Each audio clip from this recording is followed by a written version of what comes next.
আসসালামু আলাইকুম। সবাই কেমন আছেন? আলহামদুলিল্লাহ, আপনাদের দোয়ায় আমরা ভালো আছি। সকাল সকাল এই গরমের মধ্যে পানি ভাতে প্রশান্তি, পানি ভাতের উপর আর কোনো কিচ্ছুই হয় না, আর হবেও না। ঠিক আছে, বাঙালি মানে পানি ভাত। তো সকাল সকালই কি কি জানি এক বাসন পানি ভাত নিয়ে বসলাম।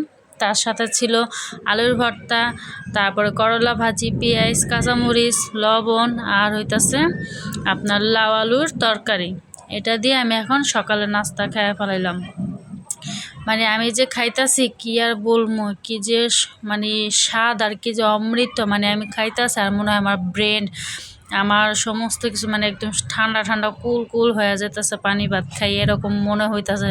সেজন্য ওয়াও ওয়াও বলতেছি।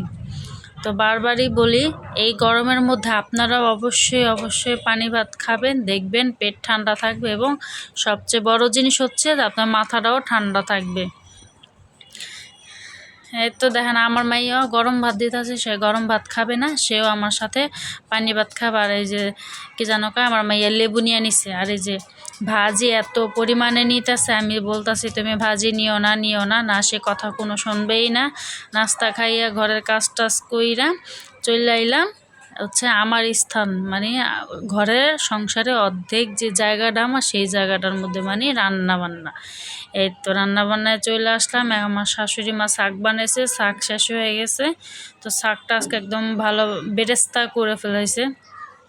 মুরগি ভাইজা আমি এখন এই তো মুরগি রান্না বসাই দিছি। একসাথে সব কিছু দিয়ে নাড়াচাড়া করে নিতেছে। এপাশে শাশুড়ি মা পুঁই শাক কাইটা ধুইয়া সব রেডি করে দিছে, আমি খালি রান্নাটা চড়াই দিতেছি। কি বলবো, মানে আমি ঘরের কাজ করতেছিলাম, তো আমার শাশুড়ি মা এই পাশে বৈশা বৈশা সমস্ত কিছু মানে A to Z যা বলা যায়, যা দেখতেছেন সব কিছু সে রেডি করে দিচ্ছে। আমি বাস দাঁড়ায় দাঁড়ায় একটু নাইরা চেরা নামামো। আমি যে রান্না করতেছি সে নিচে তারপরও যা যা কাটাকুটি সেগুলো সে করে দিতেছে। আর এই যে ভাজির জন্য ভাপ দেওয়া হয়ে গেছে শুকনো মরিচ দিয়ে। এই তো ভাজিটা আমি দিয়ে দিলাম। পুঁই শাক ভাজি একাডি শাক আনা হয়েছিল, পুরো ওই একাডি শাকই ভাজি করতেছি। শাকটা যেহেতু অনেক দিন পর খাওয়া হইতাছে, এই কদিন শুধু মানে সবজি ভাজি খাওয়া হয়েছে, তো শাক খাওয়া হইতাছে না। তো শাক খাইতে ইচ্ছা করতেছিল, এই জন্য শাশুড়ি মা বাজার থেকে পুঁই শাক আনছে, তো পুঁই শাক কাইটা ধুয়ে তো ভাজি করতেছি। তো আপনাদের ভাইয়া বা মোহনার বাবার এই ভাজিটা মানে পুঁই শাকটা অনেক পছন্দ। ইলিশ মাছ, চিংড়ি মাছ বলেন, এই ভাজি বলেন, তার খুবই পছন্দ। তার পুঁই শাক হলে মানে খুশি, আর কোনো কথা নেই। এতে আমি পুঁই শাকটা ভালোভাবে নাড়াচাড়া করে যে ভাজা ভাজা করে নামায় ফেলাইছি, বাইরেও নিছি। আর এই পাশে হচ্ছে নলা মাছ দিয়ে পটল আলু তরকারি রান্না করব, সেজন্য পটলটারে ভাজা নিতেছি। যারা আপনারা আমার রেগুলার ভিডিও দেখেন তারা অবশ্যই দেখেন যে আমরা কোনো তরকারির মানে সবজি ভাজা খাই না, খুবই কম, একদমই মানে খুব কমই মানে এরকম ভাজা রান্না হয়। তো এই তো প্রতিবারের মতন এখন আমি ভালোভাবে একটু পটলগুলোরে উল্টায় পাল্টা দিচ্ছি। দূর পটলের বাচ্চা, পটল উল্টাস না কেন। আর এই যে এদিকে কাজের ফাঁকে তো অবশ্যই আমাদের দুপুরেই হচ্ছে খাওয়া দাওয়া, মানে বেশিরভাগই কলা রুটি খাই। কলা খাবেন, পেট ঠান্ডা থাকবে। গরমের দিনে যত পারবেন ঠান্ডা খাবার খাইতে, তাহলে শরীর স্বাস্থ্য ভালো থাকবে। বিকালবেলা চলে আসলাম আবারও বেড়িবাঁধের হাওয়া, মানে কি বলবো আর। আজকের বিকালের আপনার ওয়েদারটা এত সুন্দর ভালো ছিল, মাশাল্লাহ। আর এই যে দেখেন নদীর পাড়ে বাচ্চারা কি সুন্দর গোসল টোসল করতেছে, আর ওরা এতবার চুবাইতে আছে, দেখেন কেমনে কেমনে ফাল দিতে আছে। আমি তো সাঁতার জানি না, আমার তো দেখা ভয় লাগে, মনে হয় কি জানা আমি পড়ে যাবো। আমি তো সে কত দূরের থেকে দাঁড়াইছি। তো অবশ্যই গ্রামের ছেলেরা এইভাবে গোসল, মানে কোনো ছেলেরা বাদ নেই গা যে এইভাবে গোসল তারা না করছে। আর দেখেন প্রকৃতিটা কি সুন্দর, দেখলেই কিন্তু মন ভরে যায়, এরকম অবস্থা। আর যে দেখেন মানে বয়স ছোট বড় কেউ নাই, বাদ নেই, সব এখানে গোসল করতেছে। আর এই নদীর পাড়ে প্রায় মানে অনেক মানুষ এখানে গোসল করে থাকে।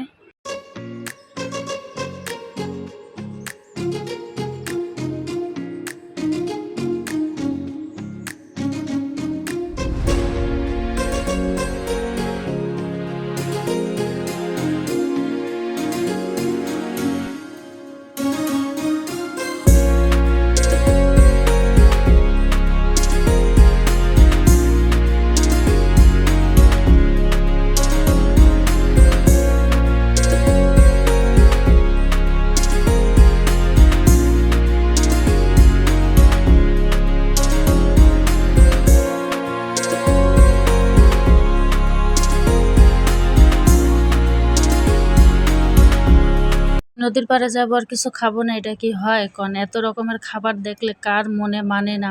হ্যাঁ, কার মনে মানে যে কিছু না খাইয়ে চলে আসি? এই যে দেখেন আমার বোন হচ্ছে আলুর পাগল, সে হচ্ছে একটু আলু ভাজা নিয়ে নিল, যেটা খেতে একদমই ভালো লাগতেছিল না, আমার ভালো লাগে না একদমই।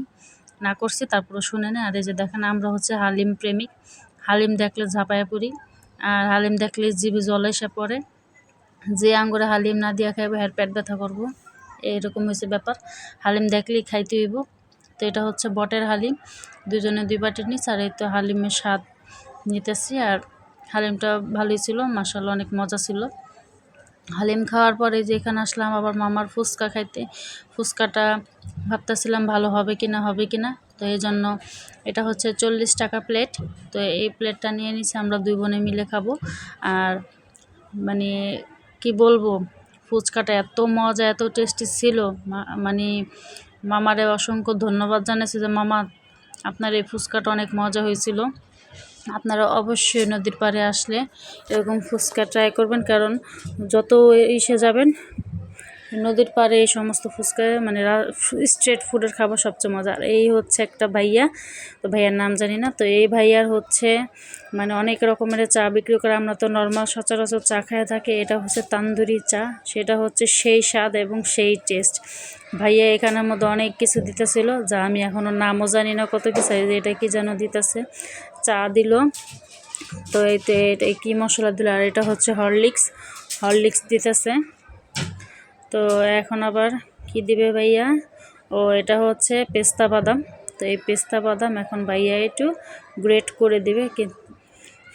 তো দেখেন ভাইয়া কিভাবে বানায়, আর চাটা কেমন হবে আমি ভাইয়া বানাইতেছে আর আমি ভাবতাছি যে কীরকম না কীরকম হয়। যে এখানে হচ্ছে কাজু বাদাম আর হচ্ছে পেস্তা বাদাম, ওনার এখানে হচ্ছে আপনার তান্দুরি চা, তারপর স্ট্রবেরি কি চা, মিল্কশেক চা, তারপরে আরও নানান অনেক কিছু চা, যেটা আমার নামও জানি না, মনে নাই। আর এই তো আমরা 2 বোন 2টা মানে মাটির ইতে কাপ নিয়ে নিলাম। আর এই তো আমি এখন একটা জিপ দিলাম, চাটা খায় দেখলাম মানে এত মজা এত সেই স্বাদ, কি আর বলবো, ভাষায় বলতে পারতেছি না। কিন্তু দুঃখের বিষয় প্রথমে একটা টান দিয়ে আমার জিব্বাটা পুড়ে ফেলেছি।